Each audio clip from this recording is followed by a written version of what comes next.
One of the tricky things about sharing stories and homilies and listening to other priests preach homilies is doing my level best to actually verify that stories that are shared are real and that I'm not completely making something up, because I like to give some indication if it's made up. Like, I'll start by saying once upon a time. But I feel like there's a certain burden on us as preachers that if we claim something to be true in our homily, that at least there should be some evidence for it. But I was listening to Father Mike Schmitz a number of years ago now, and he shared a story that he didn't cite, but I consider him a reputable enough source that I think this probably happened. So once upon a time, there was a Catholic man living in China, and the man was very devout in his faith, but as a member of the underground church there, he was a man who was subject to persecution by the government, that if they found non-state sponsored celebrations of the Mass, that he, the priest, his family and friends, the other members of the congregation could be made to suffer greatly for that they would be found criminals. That's treasonous behavior. Nonetheless, his faith mattered enough to him that he ran that risk, that he was willing to endanger his life to go out on Sunday to Mass, to receive Jesus in the Eucharist, and to worship Almighty God. If I remember the telling of the story correctly, one Sunday he himself was the host of the Mass, and the government had gotten wind of it, and they broke in during the celebration, and much of the congregation was able to scatter and run, including the priest. But since it was his house, he wasn't exactly sure where he was supposed to go, so they caught him. They had him in prison and were interrogating him. They wanted him to give up the information, the personal identification for the priest, so that they could root him out as the bigger fish. But in spite of the pressure they put on him, in spite of the torture that he endured, he refused to give them the name of the priest. And finally, as the story goes, presumably after a few weeks of this, the government doesn't consider it serious enough business to continue pressuring him, and they actually let the man go. Not long after this, he and his family are able to find their way to safety in the United States. And they were absolutely flabbergasted when they got here that they had a Catholic church right out in the open, like 10 blocks from their house, where there was Mass every single day. And that just boggled his mind. He couldn't even comprehend that. And so he and his family walked to Mass every day.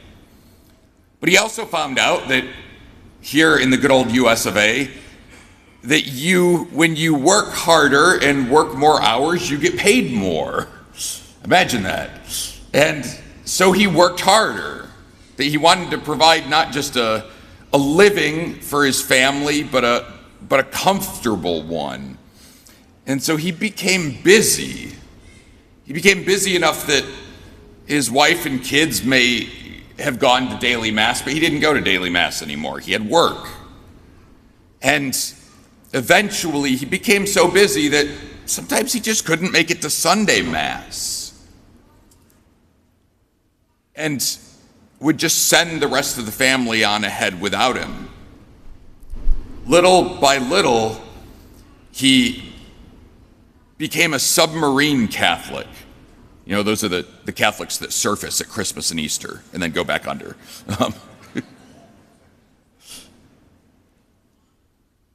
And finally had this come to Jesus moment of clarity where he realized that what the Chinese government could not accomplish through threats and torture, American comfort and luxury had succeeded in doing. which was suffocating the faith in his heart. That he was willing to give his life for Jesus and to get his behind to Mass on Sunday when it would cost him something. But when it didn't, all of a sudden comfort was the thing that drove him away bit by bit from Jesus. In our gospel this weekend, we hear Jesus tell us that he's the gate, and if anybody attempts to enter through anything other than he, they are robbers and thieves. He says that I have come that you might have life and have it to the fullest. And they have come to plunder and kill and destroy. And I think a worthwhile reflection for us is, how do I tell the difference between those? Like in all of the voices in our culture, how do I know which things are of God and which things aren't? How do I know I'm going through the gate? I think one really basic question that helps us in that discernment process is when I'm looking at an important decision in my life, I ask the question, if I do this thing, if I get this new job, if I date this person, if I move to this new location, is this something that is going to cause an increase in faith, hope, and charity? Am I going to become more devoted to Christ, more persevering in the hardships of this world, and more loving of my neighbor? Or is it something that's going to distance me from God and neighbor? And not only that, but is this something that's going to increase my prayer? Is it something that's going to draw me closer to Christ? Or is it something that's going to distance me from him? And sometimes it's hard to answer that question until we're there. But I think that's why it's important for us to engage in regular self-reflection. Because if I notice that something I'm doing is causing that, then no matter how good the thing might appear on paper and on the surface, that is the enemy, and it is here to plunder and rob and kill. That thing is here to destroy me. That no matter how much more money I'm making at this new job, if it's causing me to miss Mass regularly, if it's causing me to not have any time with my family anymore and thus live out my married vocation, if it's causing me to become an angrier, more bitter person, then maybe that job is not of the Lord, because that's not what Jesus wants for us. That Jesus desires us to grow closer to him and to each other. And Satan is the one who brings intentional division. And so on this Good Shepherd Sunday, when Jesus tells us that the sheep know his voice and follow him, I think it's a helpful reminder to us of how it is that we tell his voice apart from everybody else's. Is that voice in my heart? Is that decision that I'm contemplating making? Is that helping me to grow in faith, hope, and charity? Or is it robbing me of those and of my peace? Because it may be the harder choice, but sometimes the harder and more difficult way can also be the more loving and meaningful and purposeful way too. That when that man was living in China, he was living. That he was a man fully alive and he knew what he was about. It was in America and the comforts and so many positives that you and I have in our lives, including religious liberty, that he began to drift. In the light of God's grace, may we not be afraid to look at our own hearts and our own decisions and ask God, what things are drawing me closer to you? What things are bringing me life and life to the fullest? And what things have come to plunder and to destroy and to kill? And by God's grace, may we be protected from those decisions and drawn closer to him. So that was like the 5-minute version of what I was going to say this weekend. Because I was informed at about 4:10 last night that we are supposed to talk about the Bishop's Annual Appeal this weekend as well. And so I had other ideas where I wanted to go with that homily, but I wasn't going to inflict a full homily on you and still talk about money. So this weekend kicks off our 2026 Bishop's Annual Appeal, and I just want to share a couple quick thoughts on it. First, good. Wanted to make sure I had my numbers right. As you can see in the bulletin, we have a letter from Father Hyman, so please check that out if you're able. Our goal as a parish this year is $164,208. I love the $8. And beyond simply the financial goal, the hope for us as a parish and as a diocese is 100% participation.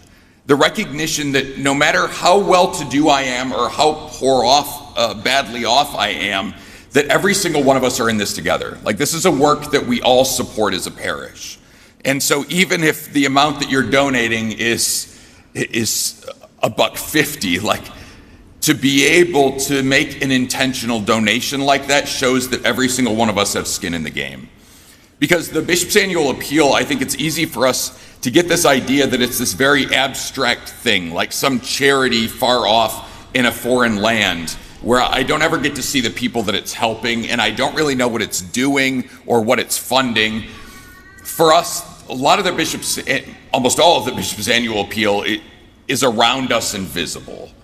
That the Bishop's Annual Appeal goes to support our Catholic Charities work in the diocese in Southwest Michigan itself.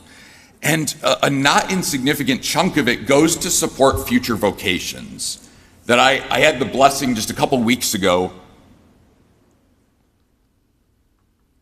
to be able to take, I think, a dozen of our students from Hackett to visit Sacred Heart Major Seminary over in Detroit, along with a couple other Hackett chaperones. And when we were there, we met up with a few of the priests from the vocations office and groups from both of the other high schools in our diocese. They got a chance to meet the seminarians, to talk with them, ask them what life looks like for a guy who's thinking about being a Catholic priest.